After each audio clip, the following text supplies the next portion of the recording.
Speaker.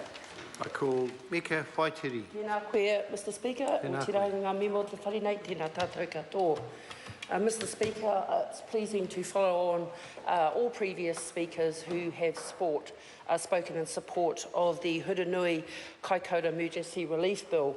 And Mr Speaker, can I first acknowledge particularly those that lost loved ones in this tragedy.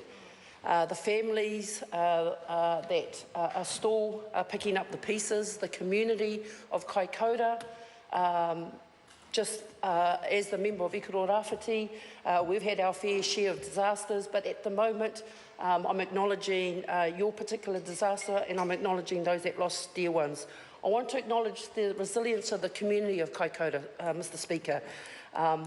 Yes, we have all responded, the government has responded, the wider community, Aotearoa, have responded, but at the end of the day, sir, the community of Kaikoura still has many challenges ahead of it. And this is where this bill, like the Minister has said, is an attempt to move barriers, inhibitors, particularly around the RMA, to ensure those that are picking up the pieces on the ground are able to do that in a timely and efficient way. Mr Speaker. Recovery, repair, restore, re-establishment, all these R's are what this particular bill is attempting to do, Mr Speaker. And there have been comments that retrospective lawmaking is not ideal. But in this situation, where we have got this tragedy in front of us, we do need to come together as parliamentarians in this particular House, sir, to make sure that we are putting in the right legislation to enable the recovery, the repair, the restoration and the re-establishment. And I do want to also echo the Minister's acknowledgement of officials who, since the earthquake, have obviously worked really, really hard to bring these two particular bills to the House, sir. The bill does three things. It temporarily increases the timeframes for retrospective resource consents for emergency works for notification from 7 working days to 40, and the time to apply for resource consent would increase from 20 working days to 120. It also makes emergency works for rural landowners permitted activities which they must notify the council within 40 days.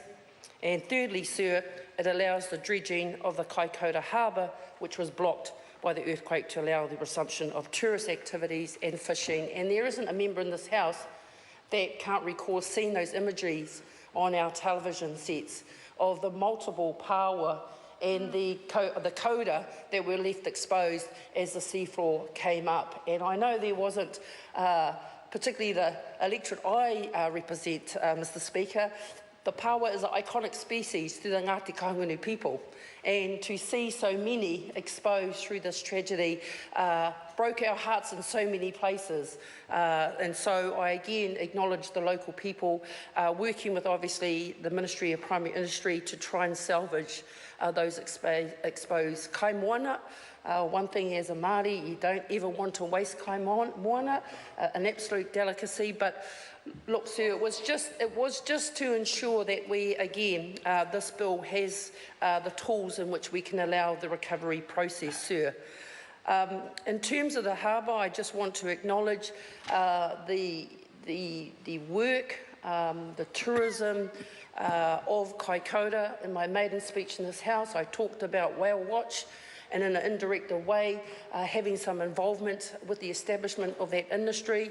Recall myself travelling to Kaikoura back in the mid-80s and then going back to visit it in the last 3 years. And I can tell you, sir, the transformation from the mid-80s to the early 2013, sir, was very dramatic. And the role that Whale Watch particularly had on that community with the opening of supermarkets and hotels that resulted from that particular industry, sir. And so I just want to add my words of acknowledgement to not just the Whale Watch industry, sir, but the importance of tourism and the flow-on industries that have in Kaikoura.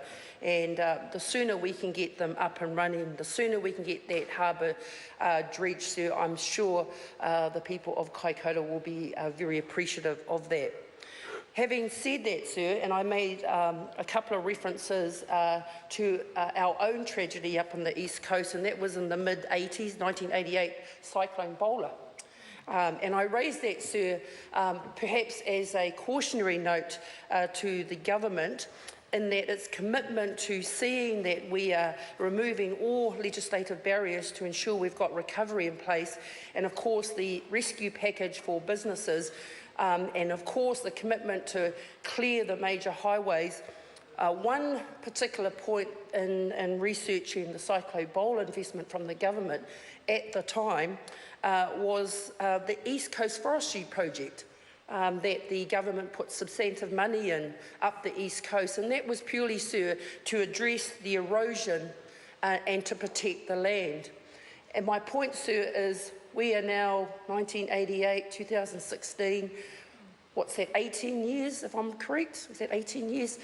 We still have major erosion problems up the East Coast, sir.